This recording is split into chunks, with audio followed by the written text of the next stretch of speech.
आणि अजून काय बदल करायचा स्वभावात? नाही, स्वभाव त्याचा चांगलाच आहे. स्वभाव लहानपणी हट्टी होता.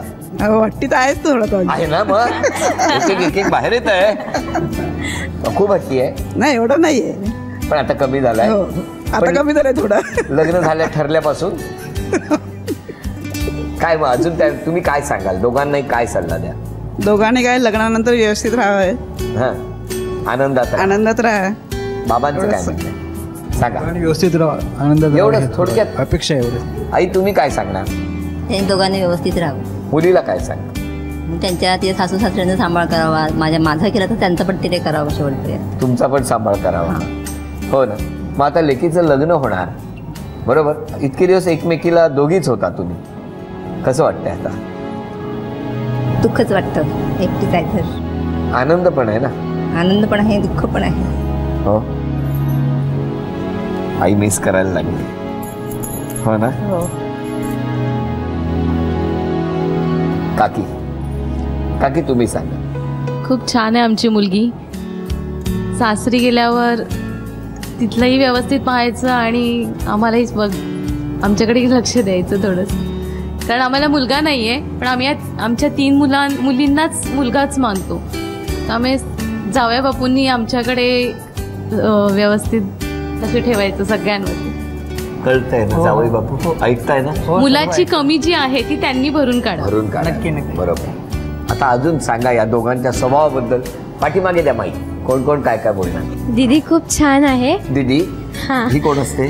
माझ्या काकांची मुलगी. काकांची मुलगी. हा, दीदी खूप छान आहे. आम्ही सगळे मिळून मिसळून राहतो. हो.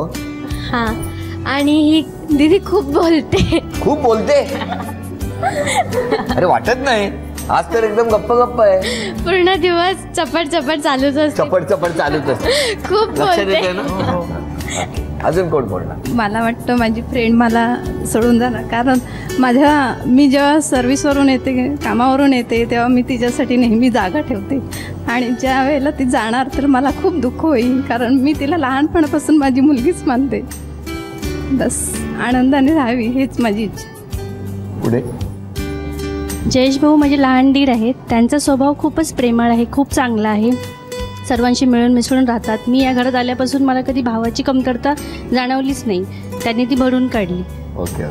अजून तिला खूप खाण्याचा कंटाळा आहे. जयेश तिला खायला शिकवायला हवं. खायचा कंटाळा आहे? खूप. म्हणजे काही दिलं ना तरी ती नाहीच सांगते. काय असं का करता? असं जास्त खायला काही दिलं खायला, नॉनव्हेज असं दे किंवा व्हेजिटेरियन, नाहीच सांगते असं ती. तुमचं काय म्हणणं आहे? तिने खावं, भरपूर खावं. भरपूर खावं. मग समजा यांनी खाल्लं नाही लग्नानंतर काय कराल? मी खाल्लं. सुंदर मार्ग काढलेला आहे यातून. आणि आता मी काही विधानं करणार आणि मला तुमची उत्तरं बघायची आहेत. ताई कमी खाते म्हणून लग्नानंतर मिस्टर ताईला स्वतः जेवण बनवणार आहेत. खोटं? तुमचं काय म्हणणं आहे? खरं? हे आता काय नाही खोटं का म्हणताय तुम्ही?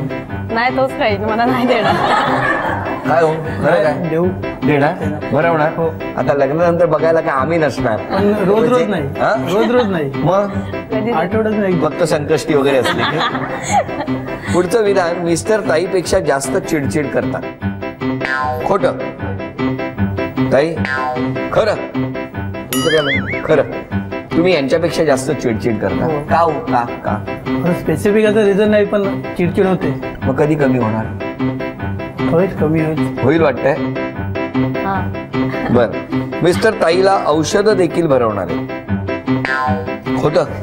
का? नाही बनवणार. नाही खायचं त्याचं खा, तर ठेवतातच. खरं? खोटं? म्हणजे नाही बनवणार. नाही औषध नाही भरवणार. का? तिने तिची काळजी घ्यावी स्वतःने. काय प्रेम आहे. तिने तिची काळजी घ्यावी.